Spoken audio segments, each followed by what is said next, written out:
अस्सलाम वालेकुम students. Topic जो हम पढ़ने जा रहे हैं उसका टाइटल है म्यूटेशंस। ये चैप्टर 20 क्रोमोसोम्स एंड डीएनए का लास्ट टॉपिक है। म्यूटेशंस के हवाले से इसमें बात करेंगे। हम देखेंगे अमाउंट ऑफ डीएनए एक ह्यूमन बॉडी में कितनी होती है, कितना डीएनए होता है ह्यूमन बॉडी के अंदर। देन हम देखेंगे सोमैटिक सेल्स के अंदर आने वाले म्यूटेशंस के क्या कंसिक्वेंसेस और रिजल्ट्स होते हैं, और जर्म लाइन सेल्स के अंदर आने वाली म्यूटेशंस के क्या कंसिक्वेंसेस और रिजल्ट्स आते हैं। देन हम देखेंगे इनकी दो टाइप्स, यानी म्यूटेशंस की दो टाइप्स, एक क्रोमोसोमल एब्रेशन जो कि मेगा चेंजेस हैं और दूसरी पॉइंट म्यूटेशंस जो कि माइक्रो चेंजेस हैं। हम एग्जांपल्स देखेंगे मेगा चेंजेस की भी, यानी क्रोमोसोमल एब्रेशंस की भी, और पॉइंट म्यूटेशंस की भी काफ़ी सारी एग्जांपल्स हैं। सिकल सेल एनीमिया, फिनाइल कैटनूरिया, इनको डिस्कस करेंगे और म्यूटेशंस की टाइप्स की एक डायग्रामेटिक एक्सप्लेनेशन भी देखेंगे।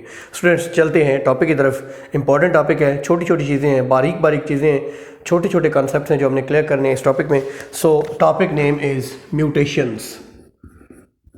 म्यूटेशंस सिंपली म्यूटेशन को अगर हम डिफाइन करें तो हम कहेंगे change in gene sequence is called mutation, due to which proteins are changed, due to which protein synthesis mechanism is changed. ठीक है, इसको म्यूटेशन कहते हैं। Mutation change in genetic sequence, gene sequence, coding sequence or the base sequence of the gene, mutation कहलाती है। Students हम first of all देखते हैं amount of DNA in human body. Human body के अंदर कितना डीएनए? ह्यूमन बॉडी के अंदर इनॉर्मस अमाउंट ऑफ डीएनए है। डीएनए की बहुत ज़्यादा क्वांटिटी है। हमारी बॉडी के अंदर कोई 100 ट्रिलियन सेल्स हैं। अगर तमाम सेल्स के न्यूक्लियाई में जो डीएनए है उसको निकाल कर अगर हम एंड बाय एंड जोड़ें तो ये 100 बिलियन किलोमीटर्स डिस्टेंस बनेगा। ये कितना कुछ ज़्यादा डिस्टेंस है, ये इतना ज़्यादा डिस्टेंस है कि आप अर्थ से जुपिटर तक 60 ट्रिप्स लगा सकते हैं। जुपिटर एक प्लैनेट का नाम है, एक सियारे का नाम है। अर्थ भी एक प्लैनेट या सियारा है। अर्थ से जुपिटर का जो डिस्टेंस है उससे 60 टाइम्स ये डिस्टेंस ज़्यादा है। यानी ह्यूमन बॉडी में मौजूद तमाम सेल्स के न्यूक्लियाई में से डीएनए को निकालकर एंड टू एंड जोड़ा जाए तो ये 100 बिलियन किलोमीटर्स फासला बनेगा, जो कि अर्थ से जुपिटर्स के दरमियान फासले से 60 टाइम्स ग्रेटर है। स्टूडेंट्स चेंजेस आना एक नेचुरल बात है। इतने बड़े स्ट्रक्चर के अंदर अगर चेंजेस आती हैं तो ये कोई अजीब बात या अनोखी बात नहीं है। हम देखेंगे ये जो म्यूटेशन है इसकी काज क्या हो सकती है, इसकी काजेज़ क्या हो सकती हैं। बेसिकली काजेज़ में एक वजह रेप्लिकेशन के दौरान आने वाली एरर है। रेप्लिकेशन ऑफ डीएनए के दौरान कुछ एरर्स आ सकती हैं। हमें मालूम है रेप्लिकेशन, कॉपिंग ऑफ डीएनए, जो कि इंटरफेस की एस फेज़ यानी सिंथेसिस फेज़ में होता है, जिसमें डीएनए से मज़ीद डीएनए बनाया जाता है सेमी कंजर्वेटिव मॉडल के मुताबिक। उस दौरान डीएनए के अंदर कुछ एरर्स पैदा हो जाती हैं ड्यूरिंग रेप्लिकेशन। दूसरी काज क्या हो सकती है? Damage to genetic makeup. Students दूसरी काज क्या हो सकती है? जो जेनेटिक मेकअप है, जो डीएनए है, जो जीन्स हैं, जो कोडिंग जीन्स हैं, उनके अंदर कोई डैमेज हो सकता है, उनके अंदर कोई चेंज हो सकती है। इसकी रीजंस म्यूटाजेंस हो सकते हैं, यानी केमिकल्स हो सकते हैं, रेडिएशंस हो सकती हैं। जैसे हमें मालूम है बहुत सारी रेडिएशंस जो हैं, अल्ट्रावायलेट रेडिएशंस हैं, ये कैंसर काजिंग है, ये कार्सिनोजेनिक है, ये म्यूटाजेनिक है। बेसिकली ये म्यूटेशन काज करती हैं। इसी तरीके से जो अल्फ़ा बीटा गैमा रेज हैं, जो जिनको रेडियो एक्टिव रेज कहते हैं। इसी तरीके से केमिकल्स, जैसे हमें मालूम है कि सिगरेट के धुएं में निकोटीन है, that is carcinogenic. How that is carcinogenic? That is actually mutagenic. Mutagen है, वो म्यूटेशन काज करने वाला एक केमिकल सब्सटेंस है। तो ये डैमेज हो सकता है जेनेटिक मेकअप के अंदर, damage to genetic makeup, genetic makeup के अंदर डैमेज हो सकता है। स्टूडेंट्स अगर सोमैटिक सेल के अंदर कोई चेंज पैदा हो रही है तो ये इतनी ज़्यादा लीथल नहीं है, ये नेक्स्ट जनरेशन में ट्रांसमिट नहीं होगी, क्योंकि नेक्स्ट जनरेशन में मेल से स्पर्म और फीमेल से ओवम या एग आता है, जिनके मिलने से जाइगोट बनता है और एक न्यू बेबी की फॉर्मेशन होती है। ठीक है, सोमैटिक सेल्स अगली नस्ल में मुंतकिल नहीं होते। ये एक शख्स की बॉडी के सेल्स हैं और उसकी डेथ के साथ ये ख़त्म हो जाएंगे। सोमैटिक सेल्स में अगर म्यूटेशन आती है तो कैंसर वगैरह होगा, ट्यूमर्स बनेंगे जो कि उस शख्स के ऊपर इफेक्ट करेंगे, अगली जनरेशन तक मुंतकिल नहीं होंगे। इसलिए ये एवोल्यूशन के अंदर कोई रोल प्ले नहीं करते, ये नेचुरल सिलेक्शन के अंदर कोई रोल प्ले नहीं करते। स्टूडेंट्स याद रहे, natural selection is the mechanism of evolution proposed by Charles Darwin. Charles Darwin ने बताया था एवोल्यूशन का मैकेनिज्म, तरीकाकार, हाउ डज एवोल्यूशन अकर, वो है नेचुरल सिलेक्शन। तो नेचुरल सिलेक्शन सोमैटिक सेल्स के अंदर आने वाली म्यूटेशन से नहीं होती। अगर म्यूटेशन आ रही है जर्म लाइन सेल्स के अंदर तो फिर ये नेक्स्ट जनरेशन्स तक मुंतकिल होगी, क्योंकि germ line cells are sperm and ovum. Sperm and ovum fuse, zygote is formed which is the first cell of the body of new human being. तो ये आगे मुंतकिल होंगी, न्यू इंडिविजुअल, तो ये अगले इंडिविजुअल में, अगली जनरेशन में मुंतकिल हो सकती हैं। स्टूडेंट्स हम देखेंगे टाइप्स ऑफ म्यूटेशंस। म्यूटेशंस की दो बड़ी टाइप्स हैं। म्यूटेशंस की कितनी इकसाम है? 2 major types. Number 1 of them is chromosomal abrasion.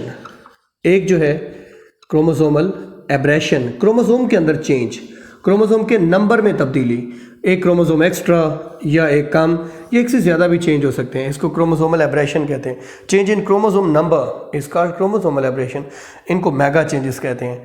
Students दूसरी टाइप है पॉइंट म्यूटेशन। जैसा कि नाम से ज़ाहिर है, पॉइंट म्यूटेशन क्या होगी? ये पॉइंट है, ये माइनर चेंज है, ये माइक्रो चेंजेस हैं, ये स्मॉल चेंजेस हैं। हम दोनों को 1 बाय 1 देखते हैं। हम फर्स्ट ऑफ ऑल देखेंगे क्रोमोसोमल एब्रेशन क्या होता है।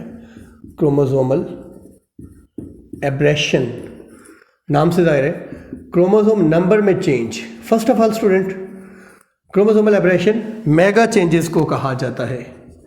ये बड़ी चेंजेस हैं, ये मेगा चेंजेस हैं। क्रोमोसोम नंबर जो है वो डिस्टर्ब हो जाता है, क्रोमोसोम नंबर चेंज हो जाता है। हमारे पास बहुत सारे एग्जांपल्स हैं, जैसे भी हमारे पास एग्जांपल है डाउन सिंड्रोम। डाउन एक साइंटिस्ट का नाम है। मैं आपको बताऊं सिंड्रोम क्या होता है। सिंड्रोम ऐसी डिजीज़ को कहते हैं जिसकी काज 1 और इफ़ेक्ट्स में नहीं हो। काज एक है, वजह एक है, लेकिन उसके असराफ ढेरों हैं, उसको सिंड्रोम कहते हैं। डाउन सिंड्रोम, क्रोमोसोम 21 में ट्राइसोमी होती है। ट्राइसोमी का मतलब होता है 2n+1, यानी ह्यूमन में डिप्लॉइड नंबर 2n 46 है, एक एक्स्ट्रा क्रोमोसोम 47, 21वां क्रोमोसोम डबल हो गया, ये डाउन सिंड्रोम है। इसी तरीके से हमारे पास है Klinefelter's syndrome. Klinefelter is the name of scientist who discovered this syndrome. Students Klinefelter syndrome में क्या होता है? अगर XX हो तो एक फीमेल, XY हो तो मेल। ये ह्यूमन बीइंग XXY होता है। 44 ऑटोसोम्स जो कि नॉर्मल है और 3 जो हैं वो सेक्स क्रोमोसोम XXY, ये 47 वाला, इसको भी हम ट्राइसोमी बोलते हैं, यानी 1 क्रोमोसोम एक्स्ट्रा। ट्राइसोमी किसमें है? सेक्स पेयर के अंदर। XX हो तो फीमेल, XY हो तो मेल, ये XXY है। इसके लिहाज से देखा जाए तो इसे फीमेल होना चाहिए, इस लिहाज से देखा जाए तो इसे मेल होना चाहिए। ये इंटरसेक्स है, ये इन बिटवीन द टू है, ये इंपॉर्टेंट है, ये क्लाइनफेल्टर सिंड्रोम। स्टूडेंट्स तीसरी एग्जांपल हमारे पास होगी टर्नर्स सिंड्रोम। हम क्या पढ़ रहे हैं? हम क्रोमोसोमल एब्रेशंस पढ़ रहे हैं। टर्नर्स सिंड्रोम क्या है? Turner is the name of scientist to discover this. ये ओनली 1X, यानी 44 ऑटोसोम्स नॉर्मल, और जो नेक्स्ट पेयर है वो सिर्फ एक X है। XX हो तो फीमेल होनी थी, XY होता तो मेल होना था। ये है ही एक X, दूसरा इसके साथ है ही कोई नहीं। ये इसको बोलेंगे मोनोसोमी, यानी 1 क्रोमोसोम इज डेफिशिएंट। इसको हम लिखते हैं 2n-1, यानी 45 क्रोमोसोम। ये जो है ये टर्नर सिंड्रोम है। ये है स्टूडेंट्स क्रोमोसोमल एब्रेशंस, ये मेगा चेंजेस हैं। इनकी वजह से एक ह्यूमन बीइंग के अंदर सिंड्रोम्स पैदा होते हैं, बड़ी चेंजेस, बड़े मसाइल पैदा होते हैं, इनको क्रोमोसोमल एब्रेशंस कहा जाता है। अब दूसरी जो टाइप है हमारे पास वो है पॉइंट म्यूटेशन। तो हम ज़रा पॉइंट म्यूटेशन को डिस्कस कर लेते हैं। पहली बात तो ये कि पॉइंट म्यूटेशंस माइक्रो चेंजेस हैं, ये स्मॉल चेंजेस हैं, ये छोटी छोटी चेंजेस हैं। दूसरी बात, ये 1 और फ्यू बेसिस जो है ना, जो नाइट्रोजनस बेसिस हैं, जो बेस पेयर्स हैं, वो अपनी 1 और फ्यू बेस पेयर्स जो हैं वो डिस्टर्ब होते हैं, वो अपनी जगह से हिल जुल जाते हैं। इसको बोलते हैं पॉइंट म्यूटेशंस। हमारे पास पॉइंट म्यूटेशंस की डिफरेंट एग्जाम है स्टूडेंट्स। हमारे पास एग्जाम क्या हो सकती हैं भला? पॉइंट म्यूटेशंस में हो सकता है सब्स्टिट्यूशन, पॉइंट म्यूटेशन में हो सकता है इंसर्शन, पॉइंट म्यूटेशन में हो सकता है जी इन्वर्जन, पॉइंट म्यूटेशन में हो सकता है डिलीशन। ये इतनी सारी टाइप्स हैं पॉइंट म्यूटेशन की। हम एक डायग्राम जो हमारी बुक में गिवन है कि ये एक क्रोमोसोम है, इसके ऊपर 3 जीन्स हैं, एक जीन ए है, एक जीन बी है और एक जीन सी है। हम जीन बी की बात करेंगे। अगर ये अपनी नॉर्मल पोजीशन पर है स्टूडेंट्स, तो ये एक नॉर्मल बी प्रोटीन पैदा करेगी। इफेक्ट क्या होगा इसका, ये नॉर्मल बी प्रोटीन पैदा करेगी। अब देखिएगा गौर से, इसके अंदर क्या क्या चेंजेस आ सकती हैं। हम बात करते हैं सब्स्टिट्यूशन की। बी के अंदर ये इतना पोर्शन जो है ये सब्स्टिट्यूट हो गया। सब्स्टिट्यूशन समझते हैं ना, मुतबादल, रेप्लिकेशन, नो रिप्लेसमेंट। यहाँ से इतना हिस्सा कट होके इसकी जगह कोई और लग गया तो बी प्रोटीन जो है वो इनएक्टिव होगी। B protein will be inactive. जाहिर है बी जीन के अंदर सीक्वेंस में चेंज आया, नॉर्मल एमाइनो एसिड्स नहीं जुड़ेंगे, प्रोटीन नॉर्मल नहीं बनेगा क्योंकि इसके अंदर कुछ और जीन सीक्वेंस आ गया। जीन मैसेंजर आरएनए बनाएगी, उससे प्रोटीन, नॉर्मल प्रोटीन नहीं बनेगा। जब नॉर्मल प्रोटीन नहीं बनेगा तो वो प्रोटीन इनएक्टिव होगा। स्टूडेंट्स, इसी तरीके से हम बात करेंगे इंसर्शन की। ये ए थी, ये बी थी और ये सी थी। अब देखिए ये सेम वही हम एग्जांपल दोबारा से ले रहे हैं। इंसर्शन में क्या है, ये ए है, ये बी है और ये सी। इतना हिस्सा कुछ एक्स्ट्रा लग गया, इंसर्ट हो गया यहाँ पे, this is called as insertion.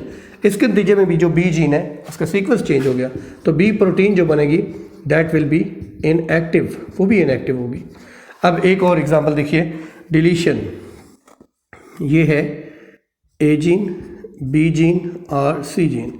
B में से कुछ हिस्सा डिलीट हो गया है, कुछ हिस्सा जो है वो डिलीट हो गया है, डिलीशन, रिमूव हो गया है। इससे भी जो बी प्रोटीन, ज़ाहिर है सीक्वेंस चेंज हुआ है, तो जो बी प्रोटीन बनेगी वो क्या होगी, वो इनएक्टिव होगी। वो प्रोटीन फंक्शन परफॉर्म करने से कासर होगी, क्योंकि प्रोटीन्स के अंदर एमाइनो एसिड सीक्वेंस बहुत ज़्यादा मैटर करता है। हम सिकल सेल एनीमिया, फिनाइलकेटोनुरिया देखेंगे तो हमें मालूम होगा कि base sequence in the gene due to which amino acid sequence of protein is synthesized, this amino acid sequence is very important। हम देखेंगे एग्जाम्पल में। स्टूडेंट्स, अब एक और पोजीशन ऑफ जीन चेंज हो सकती है, ट्रांसपोजिशन।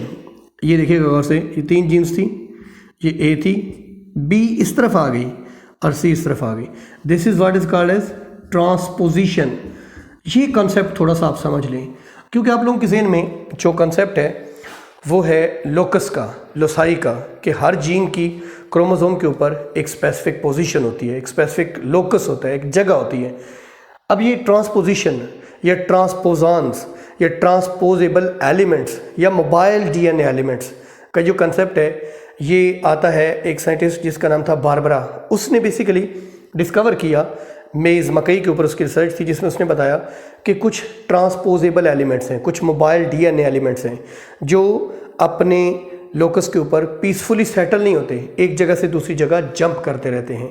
इसकी कई टाइप्स हैं। इसकी बेस पे 1983 में बारबरा नामी साइंटिस्ट को नोबेल प्राइज़ भी मिला। ये transpositions, transposons, jumping genes, selfish DNA, junk DNA, mobile DNA, ये डीएनए के वो पोर्शंस हैं, ये वो जीन्स हैं जो एक जगह से दूसरी जगह जंप करती रहती हैं। इनको ट्रांसपोजिशंस कहते हैं। ये पीसफुली अपनी जगह सेटल नहीं होती, ये एक जगह से दूसरी जगह मूव करती रहती है।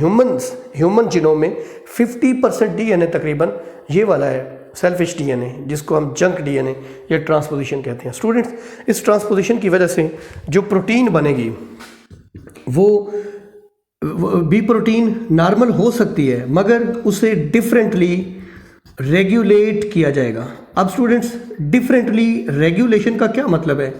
उसे डिफरेंटली रेगुलेट किया जाएगा। डिफरेंटली रेगुलेट का मतलब, प्रोटीन रेगुलेशन का मतलब होता है प्रोटीन ने एक खास शेप इख्तियार करनी होती है। प्रोटीन का एक टर्शरी या क्वाटरनरी स्ट्रक्चर होता है, वो स्ट्रक्चर में चेंज आ जाएगी। जब उसमें चेंज आएगी तो प्रोटीन के फंक्शन में चेंज आ जाएगी। अब स्टूडेंट्स देखें, एक और एग्जांपल दी हुई है कि ये एक क्रोमोसोम है, उसके ऊपर ये जीन्स थी ए, बी और सी। अब बी जो है वो जंप करके एक दूसरे क्रोमोसोम के ऊपर आ गई, ये भी ट्रांसपोजोन होगा। ये रीअरेंजमेंट, बी जीन इधर आ गया, ये रीअरेंजमेंट। इसके नतीजे में जो प्रोटीन बनेगी वो डिफरेंटली, वो इनएक्टिव भी हो सकती है, अगर एक्टिव होगी तो उसे डिफरेंटली रेगुलेट किया जाएगा। अब स्टूडेंट्स दो चीज़ें और मज़ीद जो हम इस टॉपिक में डिस्कस करेंगे, एक है पॉइंट म्यूटेशन की दो एग्जांपल्स है बेसिकली, सिकल सेल एनीमिया और फिनाइल केटोनूरिया। हम देखते हैं जी सिकल सेल एनीमिया। आपको मालूम है कि एक जेनेटिक डिसऑर्डर है जिसको सिकल सेल एनीमिया कहते हैं। इसको एनीमिया इसलिए कहते हैं कि हमारे सेल्स को प्रॉपर रेड ब्लड सेल्स नहीं पहुंच पाते, हीमोग्लोबिन के साथ ऑक्सीजन नहीं पहुंच पाती, खून की कमी, सेल्स के पास ऑक्सीजन नहीं पहुंची, इसको एनीमिया सिकल सेल इसलिए कहते हैं कि रेड ब्लड सेल की, इस बीमारी की वजह से रेड ब्लड सेल की जो नॉर्मल बाइकनकेव या गोल सी जो शेप होती है वो चेंज हो जाती है और वो सिकल सेल यानी दरांती नुमा शक्ल का हो जाता है। स्टूडेंट्स थोड़ा सा मैं आपको बता दूं कि सिकल सेल एनीमिया एक पॉइंट म्यूटेशन है, पॉइंट म्यूटेशन है। मैं आपको थोड़ा सा बताता हूँ। रेड ब्लड सेल जो है इसका 95% वॉल्यूम हीमोग्लोबिन भरी होती है जिसको हम HB से डिनोट करते हैं। This is oxygen carrying protein, oxygen को कैरी करती है, हमारे लंग से हमारे सेल्स तक ऑक्सीजन को लेके जाती है। जब 95% volume of red blood cell haemoglobin भर जाती है तो रेड ब्लड सेल की शेप बाइकनकेव बन जाती है। Biconcave mean as a round C shape. जिस तरह की शेप होती है, हमारी ब्लड कैपिलरीज इतनी बारीक होती हैं कि रेड ब्लड सेल एक लाइन में, एक कितार में गुजर सकते हैं, ठीक है, अगर बाइकनकेव और नॉर्मल शेप हो तो। मिसाल के तौर पे ये हमारी ब्लड कैपिलरीज हैं तो रेड ब्लड सेल्स ऐसी शेप के होते हैं और एक लाइन में यहाँ से गुजर सकते हैं। स्टूडेंट्स हीमोग्लोबिन का थोड़ा सा स्ट्रक्चर अगर हम देखें तो इसमें 574 एमाइनो एसिड्स हैं। इसमें 4 चेन्स हैं। कौन सी chains? Polypeptide chains. 2 alpha chains हैं और 2 बीटा चेन्स हैं। हर अल्फा चेन में 141 एमाइनो एसिड्स हैं, चूँकि 2 हैं तो 2 से ज़रब देंगे। हर बीटा चेन में 146 एमाइनो एसिड हैं, चूँकि 2 हैं तो 2 से मल्टीप्लाई करेंगे। स्टूडेंट्स सिकल सेल हीमोग्लोबिन क्या होती है? सिकल सेल हीमोग्लोबिन क्या होगी? जो नॉर्मल हीमोग्लोबिन है वो तो नॉर्मल होगी, उसमें एमाइनो एसिड अपनी अपनी जगह पर होंगे।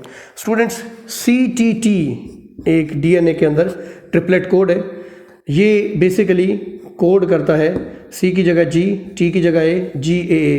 और ये जो ट्रिपलेट कोड है CTT से GAA बनता है, ये ग्लूटामिक एसिड को कोड करता है।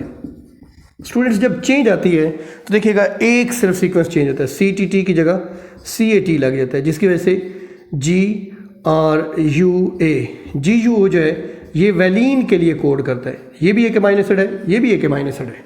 स्टूडेंट्स ये जो बीटा चेन होती है, दोनों बीटा चेन्स जो होती हैं हीमोग्लोबिन के अंदर, इसकी जो 6th पोजीशन है नॉर्मल हीमोग्लोबिन में, 6ठी पोजीशन के ऊपर ग्लूटामिक एसिड एन टर्मिनल से। अब मैं आपको बता दूं थोड़ा सा एन टर्मिनल क्या होता है। बेसिकली पॉलीपेप्टाइड में एमाइनो एसिड जुड़े हुए हैं।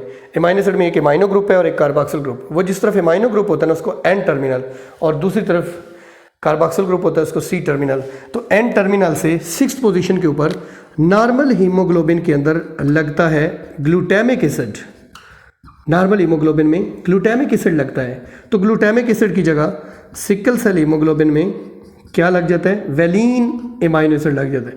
जस्ट 574 में से एक एमाइनो एसिड की पोजीशन चेंज हुई N terminal of beta chain से 6ठी पोजीशन के ऊपर, यानी 6ठा जो एमाइनो एसिड है वो ग्लूटामिक एसिड है। और अगर ये वैलीन लग जाए due to this mutation, this point mutation, just one base जो है, जस्ट वन न्यूक्लियोटाइड जो है वो अपनी जगह से हिला है, ये चेंज हुआ है, तो इस पॉइंट म्यूटेशन की वजह से सिकल सेल जो हीमोग्लोबिन बनेगी, जो रेड ब्लड सेल्स बनेगी, वो किस शक्ल के होंगे? वो ऐसे सिकल शेप्ड होंगे। वो ब्लड कैपिलरीज के अंदर से नहीं गुजर सकेंगे, हमारे मसल, हमारे सेल्स को ऑक्सीजन नहीं मिलेगी और अनीमिया के पेशेंट हो जाएंगे। This is sickle cell anaemia.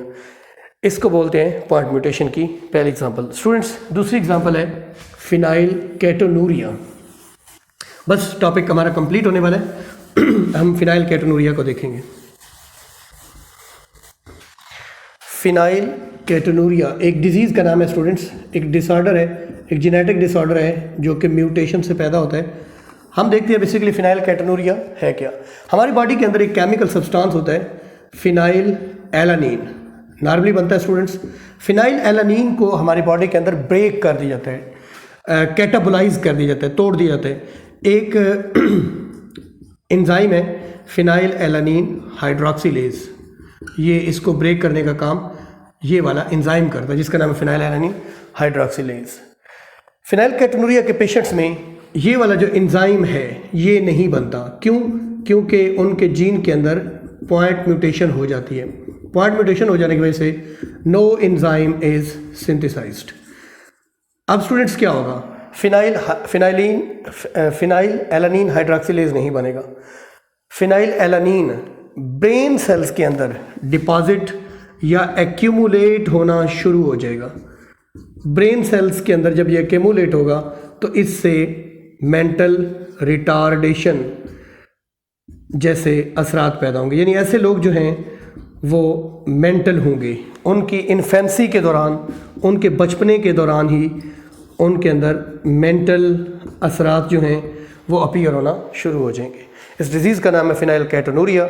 इस केमिकल सब्सटेंस का नाम है जो ब्रेन सेल्स में एक्यूमुलेट होता है, फिनाइलएलानिन। और ये किस एंजाइम की एब्सेंस की वजह से होता है? फिनाइलएलानिन हाइड्रोक्सिलेज की वजह से। और फिनाइलएलानिन हाइड्रोक्सिलेज पॉइंट म्यूटेशन की वजह से नहीं बन पाता। तो आपने देखा पॉइंट म्यूटेशन क्या होती है। पॉइंट म्यूटेशन माइनर चेंज और क्रोमोसोमल एबरेशन मेजर चेंज। ये था हमारा टॉपिक जिसका टाइटल है म्यूटेशंस। हमने देखा म्यूटेशंस दो किस्म की हैं, क्रोमोसोमल एबरेशंस जो कि मेगा चेंजेस हैं, जिसमें down syndrome, Klinefelter syndrome, Turner syndrome हमने डिस्कस की, और भी पटा सिंड्रोम बहुत सारी 21 चैप्टर में गिवन है। दूसरी है पॉइंट म्यूटेशन जिसमें माइनर चेंज है, जिसमें माइक्रो चेंज है, जिसके अंदर one or few bases are replaced or not at their normal position. इस जेनेटिक चेंज की वजह से छोटे इश्यूज पैदा होते हैं, जैसा कि हमने एग्जांपल्स रखी, इंसर्शन है, इन्वर्जन है, सब्सटीट्यूशन है, डिलीशन है। दो एग्जांपल्स को इन डिटेल डिस्कस किया, दो डिजीज़ को बेसिकली जो पॉइंट म्यूटेशन की वजह से होती हैं। एक का नाम है सिकल सेल एनीमिया और दूसरी का नाम है phenylketonuria. This is all about this topic.